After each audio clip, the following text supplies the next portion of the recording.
কত আনন্দ, ডানে আমার গার্ড, বামে গার্ড, সামনে পেছনে সিকিউরিটি গার্ড। আমার পাহারাদারের অভাব নাই, টাকার অভাব নাই, গোলামের অভাব নাই। আমি নিজের হাত দিয়া খানা খাই না কেন? আমার হাতটা ময়লা হয়ে যাবে। আমারে খানা চাবিজ দিয়া আর একজনের মুখে তুইলা দেয়। কি কত বাহাদুরি! কিন্তু চক্ষু যখন বন্ধ হয়ে যাবে, হঠাৎ দেখবা গায়ের গেঞ্জিটা পর্যন্ত নিজের আপন জনেরা বেলেট দিয়া কাইটা রেখে দিবে। জামাটা খুলে দাও, গেঞ্জি খুলে রাখ, তাড়াতাড়ি বাজারে গিয়া নরমাল অল্প দামের কাফন কিনে নিয়ে আয়। কবর খনন কর, বাঁশ বাগানে বাঁশ খনন, বাঁশ কাঠ, কলা পাতা রেডি কর, গরম পানি রেডি কর। লাশটা ঘর থেকে তাড়াতাড়ি নামা, কয় বাইরে বৃষ্টি, কয় বৃষ্টি হোক, পলিথিন কাগজ দিয়ে পেঁচাইয়া বাইরে রাখ। এখন আর মরা লাশ ঘরে রাখা যাবে না। কে কয় বাইরের মানুষ? নিজের আপন জনে রাখা। নামা ঘর থেকে, লাশ নামাও। কয় বৃষ্টি বাইরে, কয় বৃষ্টি টিষ্টি বুঝি না, ওগলা পাতা আর পলিথিন দিয়ে পেঁচাইয়া রাখো।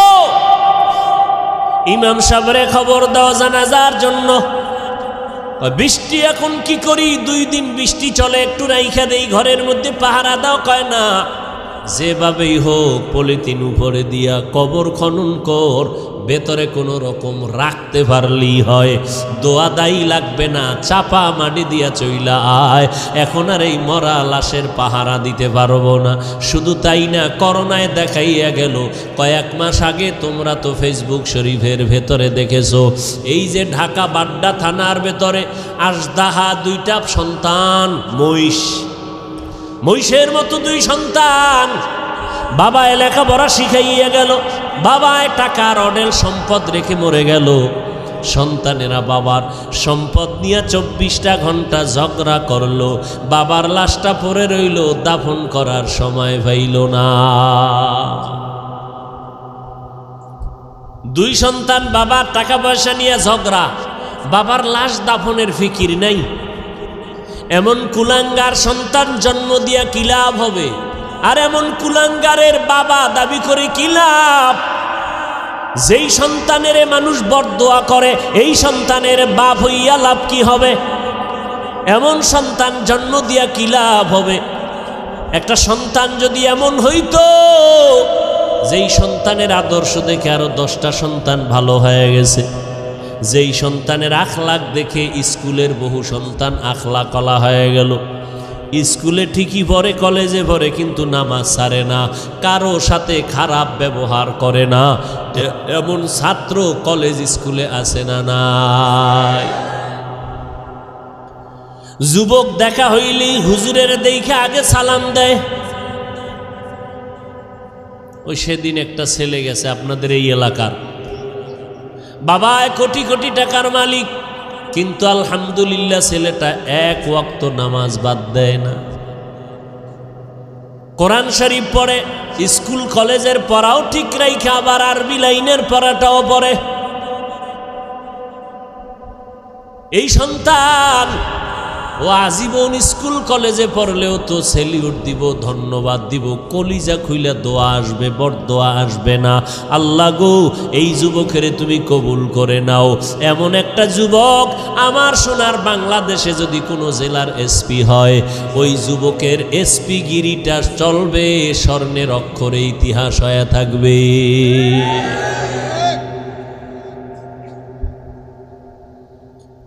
আল্লাহ পাক বলেন, আমি মুমিনদের চাই বিনা হিসাবে জান্নাত দিতে, কারণ একটা সেকেন্ড হাসরের মাঠে দাঁড়ানোর ক্ষমতা কারো হবে না। আর যারা গুণমুক্ত হইয়া তওবা নামের দরজা দিয়ে ঢুইকা কবরে যাবি রে বান্দা, কিয়ামতের ময়দানে আল্লাহ ডাকবে না, আয় সূর্যের গরম মাথায় লাগাইস না, সইতে পারবি না। আমি আল্লাহর ডাইন পার্শ্বে নূরের তৈরি আরশে আজিম, ওই আরশে আজিমের ছায়ায় গিয়া তোরা আশ্রয় নে। একটু পরে মোহাম্মদ যাবে জান্নাতের তালা খুলতে। গুনাহমুক্ত যদি পিছনে গুনাহ করে ফেলছি শয়তানের ধোকায়, নফসের ধোকায়, এরে যুবক মানুষের অন্তরে অনেক শখ থাকে, শখ কি কয় আমি পার্কে যাবো, আল্লাহ কয় গেছো তো এবার ফিরে যা। মনের ভেতরে তোর শখ ছিল তুই আড্ডা দিবি, নারীদের নিয়ে দিছো, এবার তওবা কর। মনের ভেতরে তোর শখ ছিল বিড়ি টানবি, গাঞ্জা খাবি, খাইছো, এবার তওবা কর। না হয় মহামারী তোরে এমন ভাবে আটকায় দিবে, মাকে মা বলে ডাক দেওয়ার টাইমও ভাবি না। রাতের বেলা মোবাইল চালাইয়া ঘুমাবি, সকাল বেলা মা আইসা দেখবে সন্তান জমিনে আর জিন্দা নাই। ও আল্লাহর বান্দারা, আমরা যারা টুপি পরলাম, দাড়ি রাখলাম, নামাজ পড়ি, পর্দা করি, হালাল খাই, কোরআন পড়ি, বলেন এই জমিনের মধ্যে কত বিধর্মীরা ইসলামের দুশ্মনী করে। কোরআন বন্ধ হয়ে যাক, মসজিদে তালা দেয়া হোক, মাদ্রাসা বন্ধ হয়ে যাক, ওয়াজ মাহফিল বন্ধ করে দাও, এমন চক্রান্ত নিয়ে বিধর্মীরা কাজে লিপ্ত হয়ে আছে। কেমনে মাহফিল বন্ধ করা যায়, মুসলমানের আওয়াজ বন্ধ করা যায়, মাদ্রাসা বন্ধ করা যায়, হাফেজ কোরআন বন্ধ করা যায়, মাহফিল বন্ধ করা যায়।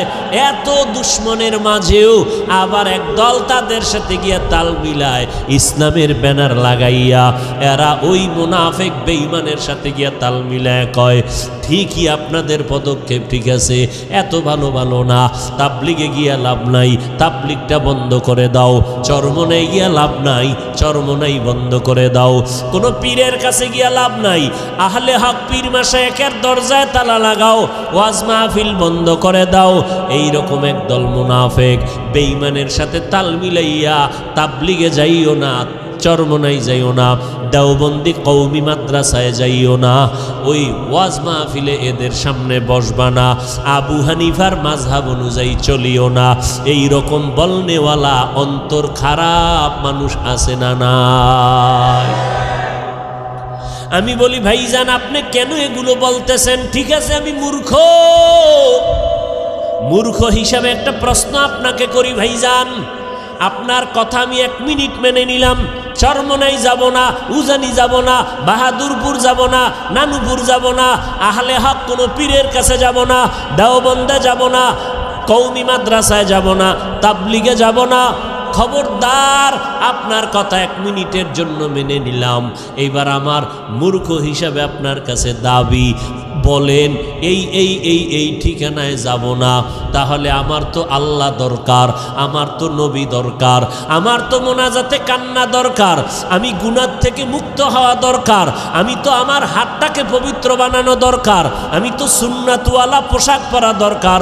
বলো এই এই ঠিকানায় যাব না, নতুন একটা ঠিকানা দাও যেখানে গেলে বয়ানে কান্না আসবে, দিলটা নরম হবে, আখেরাতের কথা স্মরণ হবে, দাড়িবিহীনওয়ালা দাড়িওয়ালা হয়ে যাব, সুদখোরওয়ালা সুদ ছেড়ে দিব, বেপর্দাওয়ালা পর্দা করব, আল্লাহর নবীর সুন্নতের মালাটা গলায় লাগাবো।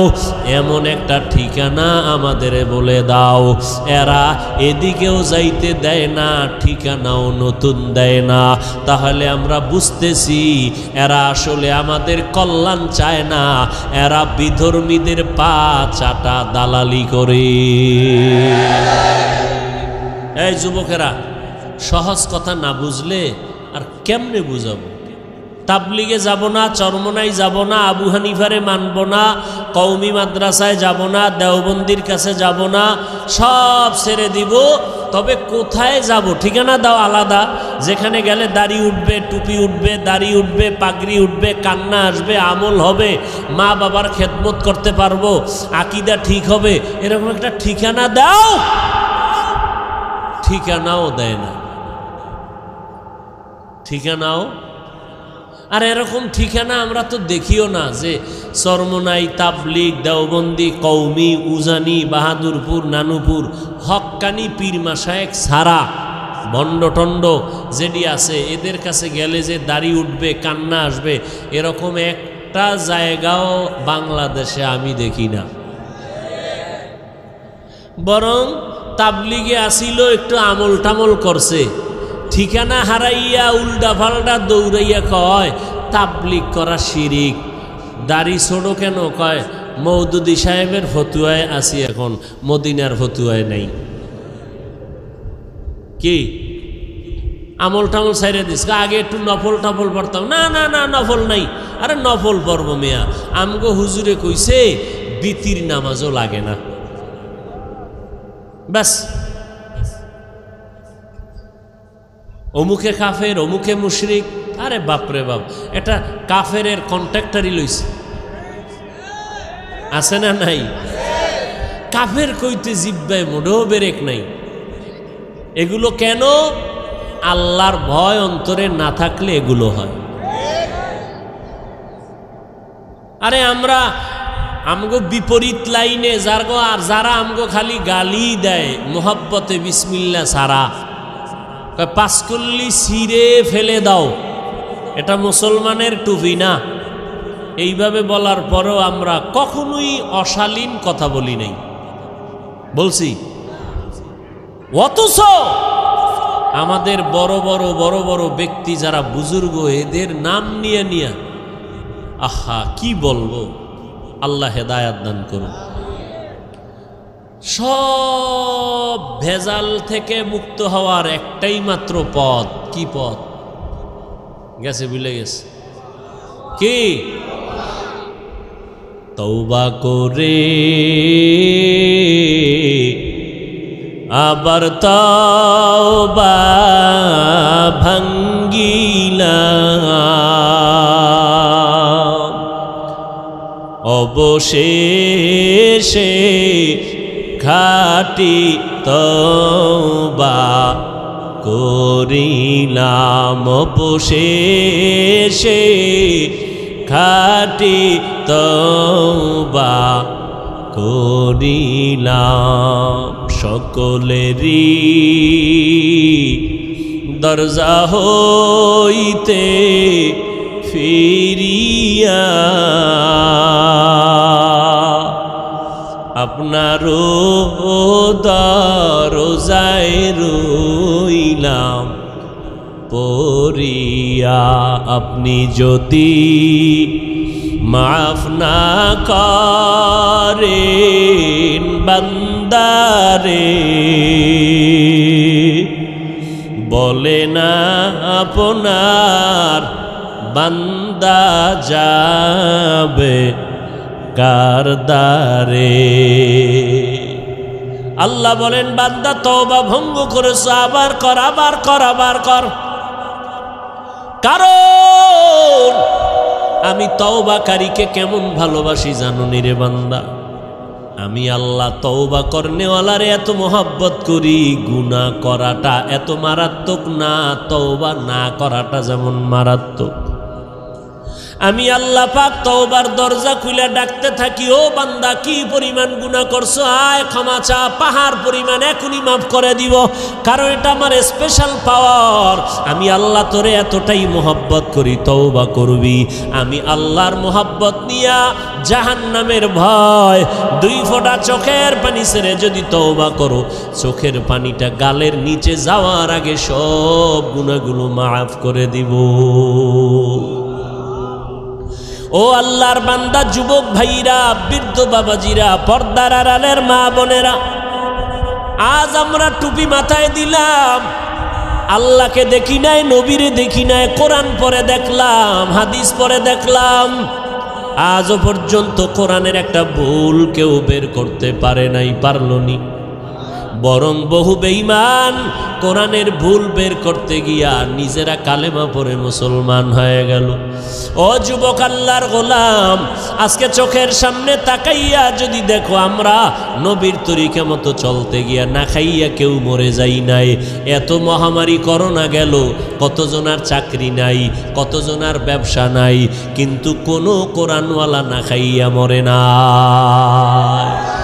কাদেরে কুদরতু দারি বার কামাল, আন্তা রব্বি আন্তা হাসবি জুল জালাল, তুহি কাদের জলিলুল্লাহ জাহাদার, বহর হালে তুহি মেরা নেগাহদার। আল্লাহ পাক রব্বুল আলামিন বলেন, এই কোরআনে কোনো ভুল নাই, চ্যালেঞ্জ দিয়ে দিলাম।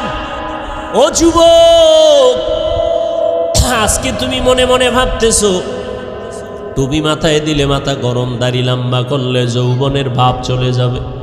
ও আল্লাহর গোলাম, এত চিন্তা তো আমগো মাথায়ও ছিল। টুপি মাথায় দিলে মনে হয় স্বাধীনতা থাকবে না, না খাইয়া মরব। না ও যুবক ভাই, আপনারা যারা নামাজ পড়েন না, দাড়ি রাখেন না, পর্দা করেন না, হালাল খান না, নবীর তরিকা মানেন না, আপনারাও 3 বেলা খান, আমরা কোরআনওয়ালারাও 3 বেলা খাই, নাকি না খাইয়া থাকি?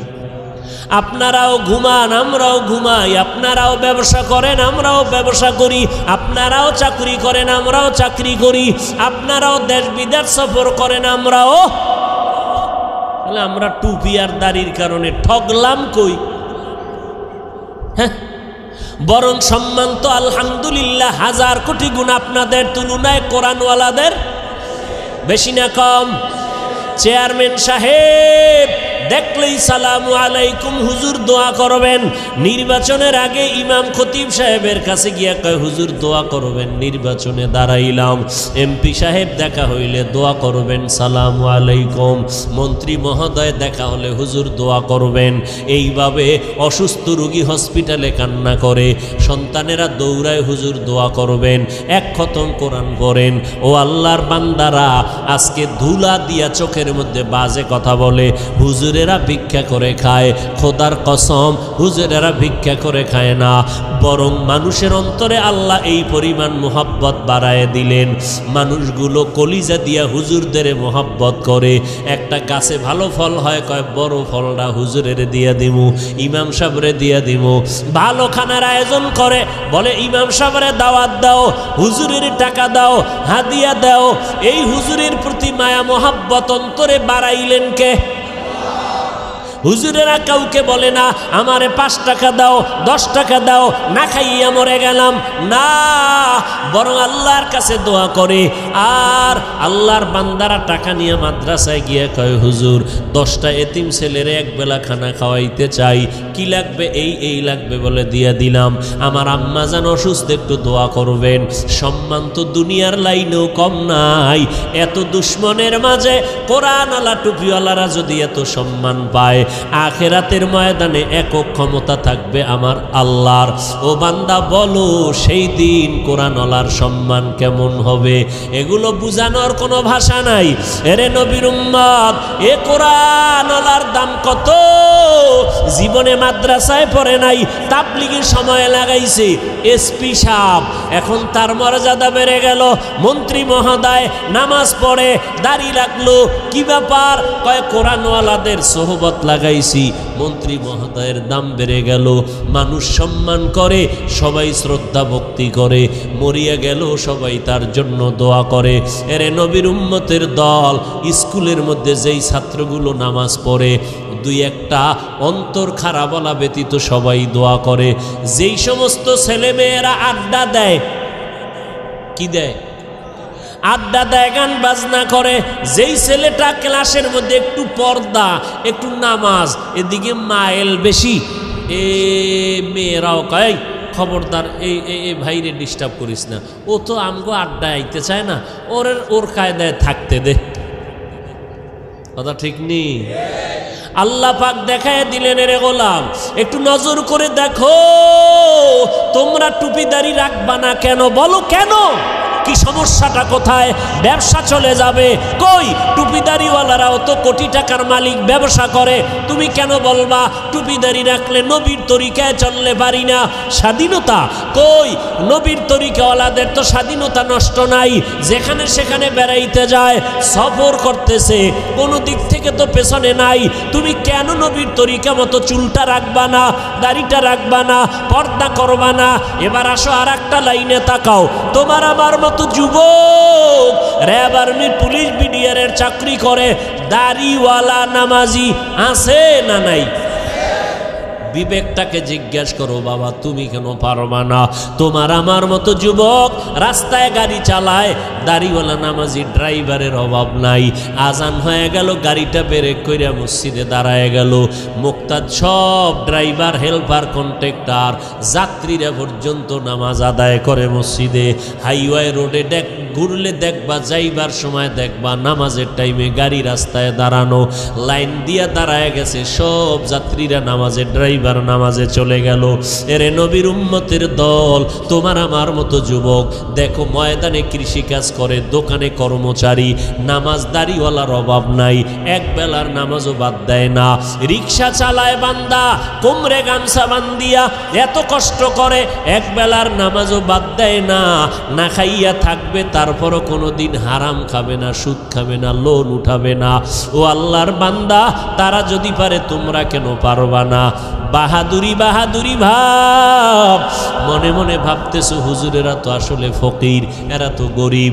আসলে না, আমরা গরিব না, কারো কাছে ভিক্ষা করে আমরা চলি না। তুমি যদি একটু জ্ঞান খাটাইয়া তদন্ত করো, তোমার বাবার যে এত টাকা পায় কই, তুমি যদি তদন্ত করে দেখবা, হয়তো তোমার বাবায় জাকাতটা ঠিক মতো দেয় না, তোমার বাবায় হালাল হারাম মিশ্রিত কইরা ব্যবসা করে, তোমার বাবায় জুলুম কইরা কইরা টাকা পয়সা নেয়, অথবা সরকারের টাকা চুরি কইরা এরপরে নিজের পুঁজি বাড়ায়। ও বাবা, দেখবা তোমার বাবার থেকে ডাকাত আর কেউ নাই। হুজুরেরা চোর না, ডাকাত না, বরং তুমি খোঁজ নিয়ে দেখো হালাল ভাবে ব্যবসা কয়জনে করে, হালাল ভাবে চাকরি করিয়া কে কয়তলা বিল্ডিং করেছে, একটু নজর করে দেখো। কোনো হুজুরকে তোমরা ছোট মনে করিও না। আসলে এগুলো ছোট মনে কইরা কি বুঝায়, তোরা হুজুর হবি না, এটা বুঝানোর জন্য একটা চাপা দিল। হুজুরদের উপরে দোষ চাপাইয়া চায় আমার যুবক সমাজ যেন হুজুর না হয়। কি হবে? ডাকাত, সন্ত্রাস হবে, সন্ত্রাস, কলম চোর, সরকারের টাকা চোর, আর লেখাপড়ার জীবনে হবে বিদ্যা চোর। কি চোর হবে? যেই বিদ্যা পড়িয়া শিক্ষিত, বড় দামি চেয়ারে বসে, সেই শিক্ষার পাতা সিরা সিরা জুতার ভিতরে ঢুকায় নকল। আছে না নাই? বিদ্যার সাথে এখনই যদি বেয়াদবি হয়, এই সন্তানের দ্বারা আদর্শ সমাজ গঠন হবে না। ও আল্লাহর বান্দারা, যদি বাহাদুরি বাহাদুরি ভাব দিয়া হুজুরদের বিদ্যানগুলি দেখাইয়া বলো টুপি পরব না, দাড়ি রাখবো না, নামাজ পড়ব না, দেখি কে কি করে, আল্লাহ কয় নবী জানায়া দেন, ওরে করব কি হুজুরে করবে না, আমি আল্লাহই করব। যদি সীমা বেশি লঙ্ঘন করে, আমি দুনিয়াতেই ধরবো, ওর কিডনি নষ্ট করে ফেলবো, ওর হাত পাও নষ্ট করে ফেলবো, আমি আল্লাহ ওরে অসুস্থ বানাইয়া বিছানায় ফালায় রাখবো, এমন রোগ দিব যেই রোগের চিকিৎসা কোনো কেউ ডাক্তার করতে পারবে না, আমি আল্লাহ। এরপরে স্থায়ী ধরাটা দেব মরার পর। কেমন? ওই কবরে যেদিন সাদা কাপনের প্যাকেট হইয়া যাবি রে বান্দা, কে পীর সাহেব, কে মুরিদ, কে বাবা, কে সন্তান, কে ডাক্তার, কে রোগী, ভেদাভেদ নাই। ওই কবরে যদি বান্দা যাওয়ার পর ডানে বামে উপরে নিচে সামনে পেছনে মাটি আর মাটি, অন্ধকার, পাড়াইয়া পাড়াইয়া মাটি দিল, মাথার মুষ্টি পায়ের মুষ্টি খোলা, দুইজন ফেরেশতা কবরে আসবে তিনটা প্রশ্ন করার জন্য। রবের পরিচয় দাও, ধর্মের পরিচয় দাও, রাহমাতুল লিল আলামিনের পরিচয় দাও। ওরে দুনিয়াতে যারা বিদ্যাঙ্গুলি দেখাইছো আর বাহাদুরি করে বলছো আমরা টুপি পরব না, নামাজ পড়ব না, ওলামায়ে কেরামের কথা মানব না, বরং বিরোধিতা করব, নবীর তরিকায় চলব না, আল্লাহর হুকুম মতে কোরআন পড়ব না, নবীর আদর্শের সুন্নতের জবাই করব, এরা এই অবস্থায় যদি কবরে যাও, ওই তিনটা প্রশ্নের জবাব দিতে কেউ পারবে না। নবী বলেন তাৎক্ষণিকভাবে আমার আল্লাহ রাগান্বিত হইয়া ফেরেশতাকে বলবে, ও কবরের ফেরেশতা, এই নাফরমানের আর সুযোগ দিও না, এখনই কবরে জাহান্নামের বিছানাটা বিছাইয়া দাও, জাহান্নামের সাথে একটা রাস্তা বানাইয়া দাও, কবরে জাহান্নামের আগুন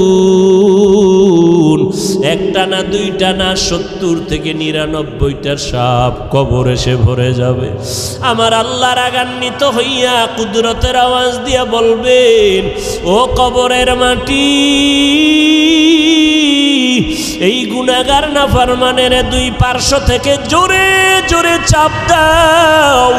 এত জোরে কবরের মাটি দুই পার্শ্ব থেকে চাপ দিবে। নবী বলেন, এক পার্শ্বের পাজরের হাড় আর এক পার্শ্বে পাজরের ভেতরে ঢুকে যাবে।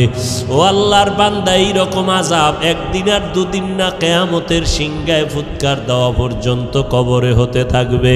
ওই কবরের আযাব এত ভয়ঙ্কর, এত মারাত্মক। জান্নাতি সাহাবী 10 জনের মধ্যে একজন হযরত ওসমান রাদিয়াল্লাহু তাআলা আনহু কবরের কিনারা দিয়ে গেলেই হাউ মাউ করে চিল্লাইয়া কান্না করতেন। জান্নাতি সাহাবী ওসমান কবরের কিনারা দিয়ে গেলে কান্দেন কেন? ওসমান বলে, মরণের পর কবর হলো প্রথম ঘাঁটি। যদি আমি ধরা খাইয়া যাই, আমার উপায় নাই। ওই ভয়ে আমি চোখের পানি ধরে রাখতে পারি না, কবরের আযাবের ভয়ে। আল্লাহর নবী বলেন, কবরের আযাব এতটা ভয়ঙ্কর, সমস্ত মাখলুকতেরা দেখতে পায়, শুনতে পায়, আর মানুষ আর জিনেরা শুনবে না, দেখবে না। এই জন্য দেখা যায় কত গুনাহগারের কবরের পাশে গরুর গোয়াল ঘর। লাশটা দাফন করে সবাই চলে গেল, সকালবেলা ওইটা দেখে গরু একটাও গোয়াল ঘরে নাই। একটা গরু পেঁচাইয়া জায়গায় মরে গেল, আবার কিছু গরু রশি সিরিয়া পালাইয়া গেল। আবার অনেক সময় দেখবেন কবরস্থানের দিকে তাকাইয়া কুকুর ঘেউ ঘেউ করে চিল্লায়, কারণ ওরা কবরের আযাব দেখতে পায়, শুনতে পায়। কবরের আযাব সহ্য করতে পারে না রে বাবা। আল্লাহর কাছে তওবা করো। যার কপালে হেদায়াত আছে, আল্লাহ তার এই ময়দান থেকে হেদায়াত দিয়ে দিবেন, চোখে পানি আসবে।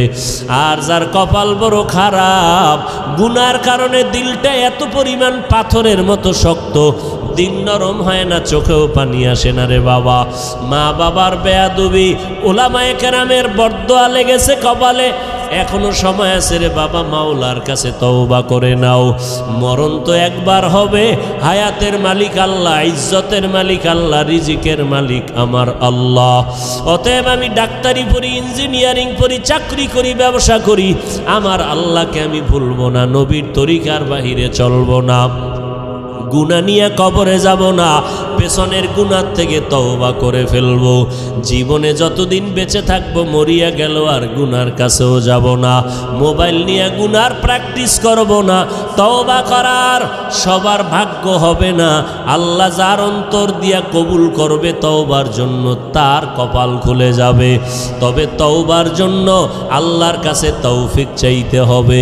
ও আল্লাহর বান্দারা, আল্লাহর মোহাব্বত যাদের অন্তরে আছে, একবার অন্তর দিয়ে আমার আল্লাহকে মনে মনে ডেকে বলো, হে মালিক, আমার মতো গুনাহগার এই ময়দানে আর একজনও নাই। আমাকে মানুষ কত মাওলানা হুজুর বলিয়া সম্বোধন করে সম্মানের চেয়ারে বসাইল। কত মানুষ আইসা দোয়া চায়, পানি পরা নেয়, হুজুর আমার মা অসুস্থ, একটু পানিতে দম করে দেন, আমার মা যেন সুস্থ হইয়া যায়। ওরে কত মানুষ সম্মান আর ভক্তি শ্রদ্ধা করিয়া দোয়া নিল, অথচ আমি আমার আমল নামার দিকে তাকাইয়া দেখলাম আমার মতো গুনাহগার এই ময়দানে আর কেউ নাই। গুনার কারণে আমার হাত না পাক, আমার চোখ না পাক, আমার জিহ্বা না পাক, আমার অন্তর না পাক। ও আল্লাহর বান্দা, তওবার নিয়ত করো, আল্লাহর কাছে বলো, হে আল্লাহ, এই ময়দান থেকে তওবা ওয়ালা নসিব করিয়া ফিরাইয়া দেন। আর জীবনে নামাজ ছাড়বো না, বেপরদায় চলবো না, মা বাবারে কষ্ট দিব না, ওলামায়ে কেরামের বিরুদ্ধে যাব না, দেশ ও জাতির বিরুদ্ধে কোনো ষড়যন্ত্র করব না। যাদের অন্তরে কোনো নেফাকি নাই, দুর্বলতা নাই, অন্তর পাক্কা নিয়ত তওবা করার মতো, তাদেরকে অনুরোধ করে বলবো, আল্লাহর মোহাব্বতে খাঁটি তওবার নিয়তে দুটো হাত আল্লাহকে দেখাইয়া দেই। আয় আল্লাহ, আমাদের হাতগুলো কবুল করে নেন, তওবা কবুল করে নেন, তওবার উপরে মজবুত হইয়া চলার মতো তৌফিক দান করেন, আমিন। সব মুমিনদেরকে তওবার কথা বললেন, বেদিনদেরকে বললেন না কেন? বিধর্মীদেরকে বললেন না কেন? বলে জান্নাত শুধু মুমিন পাবে, অন্যরা পাবে না। আর মুমিনরা যেহেতু জান্নাত পাবে, আর জান্নাতটা আমি বিনা হিসাবে দিতে চাই, অতএব বিনা হিসাবে দিতে হলে গুনাহমুক্ত করা লাগবে। আর মুমিনরাই জান্নাত পাবে, বিনা হিসাবে পেতে হলে গুনাহমুক্ত লাগবে। আর গুনাহমুক্ত করার পথ কি? পথ কি? তওবা। তওবা নামের সাবান লাগাও, তাহলে আর কোনো গুনাহের গন্ধ থাকবে না। গুনাহের থেকে তওবা করো। আর এই তওবার অবস্থা তৈরি করার জন্য উলামায়ে কেরামদের মজলিস। তওবা কি হঠাৎ করে কেউ করতে পারে? একজনে বিড়ি টানেই টানে, এ অজে আসার আগেও বিড়ি, মোনাজাতের পরেও বিড়ি। কথা ঠিক নেই? তাহলে এই লোকটাকে যদি বলি এক্ষুনি বিড়ি ছেড়ে দাও, পারবে? বলে তওবার পরিবেশ তৈরি করার জন্য উলামায়ে আহলে হকের সংস্রব লাগবে, মজলিসে বসতে হবে। বসলে তখন তাদের নেক নজর পড়বে, আল্লাহর রহমত আসবে, গুনাহ থেকে তওবা করার অন্তর তৈরি হয়ে যাবে। সোহবতে সালেহ তোরা সালেহ কুনাত, সোহবতে তালে তোরা তালে কুনাত। মাইকলা কই?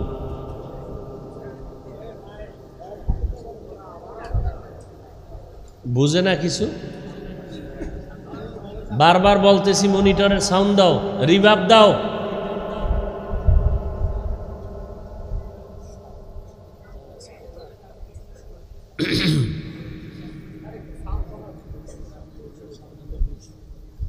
আল্লাহ ওয়ালাদের সোহবতে গেলে নবীজি বলেন মুর্দা দিল জিন্দা হয়।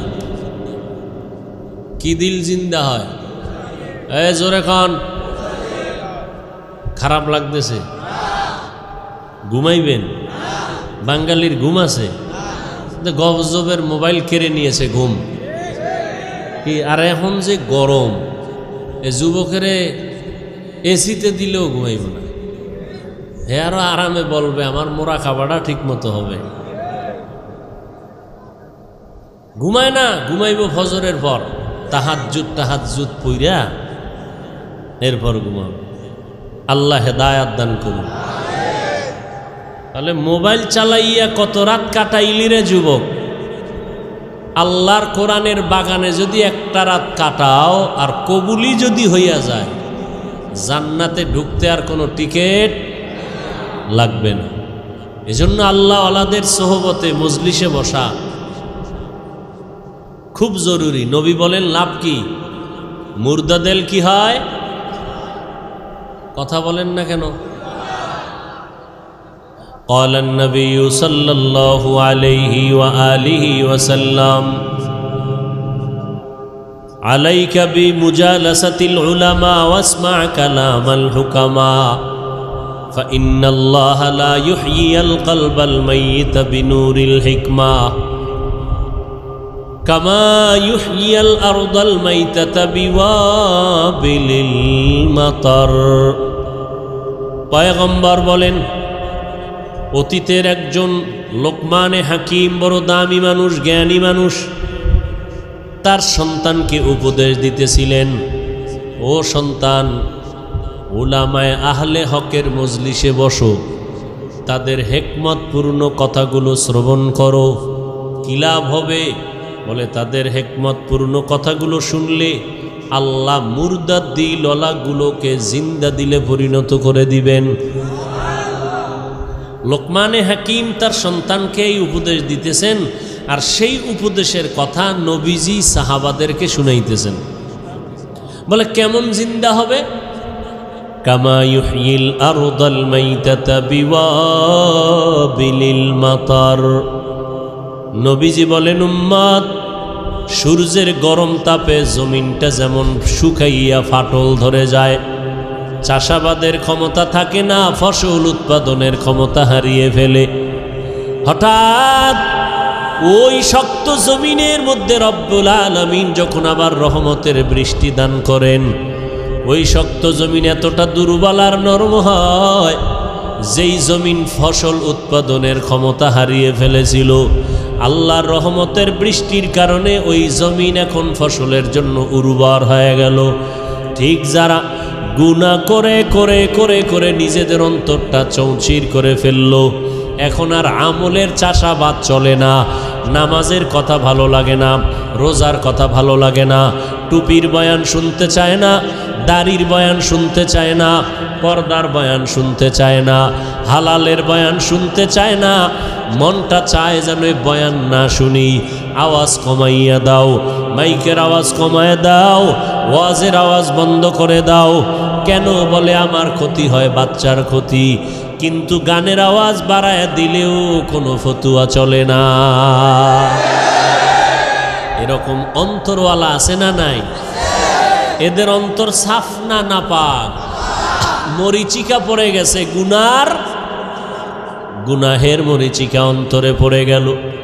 আল্লাহর নবী বলেন, উলামায়ে আহলে হকের চেহারা দেখো আর তাদের মজলিসে বসবা, কারণ আর কোনোদিন মুহাম্মদ আমার শেষ নবী, তার চেহারা দেখতে পারবা না, তার সামনে বসতে পারবা না। যার সামনে একটা সেকেন্ড বসলে জীবনের পরিবর্তন এক সেকেন্ডে হয়। মাদ্রাসায় 12 বছর 16 বছর লেখাপড়া কইরা যা অর্জন করি, আল্লাহওয়ালাদের সোহবতে গিয়া 30-40 বছর জিকির করিয়া যা অর্জন করলাম। আমার মায়ার নবীকে আল্লাহ এত পাওয়ার দান করেছিলেন, নবীর সামনে একটা সেকেন্ডেই তা অর্জন হয়ে যাইত। কাদের কুদরত দারি বর কামাল, আন্তা রব্বি আন্তা হাসবি জুল জালাল, তুহি কাদের জলিলুল্লাহ জাহাদার, বহর হালে তুহি মেরা নেগাহদার। উলামায়ে আহলে হকের মজলিস। এখন হাজারো আফসোস যদি করো, নবীজির সামনে বসার আর ভাগ্য তোমার হবে না রে গোলাম। কারণ কিয়ামতের আগে আমার নবী কখনো আসবেন? আসবে?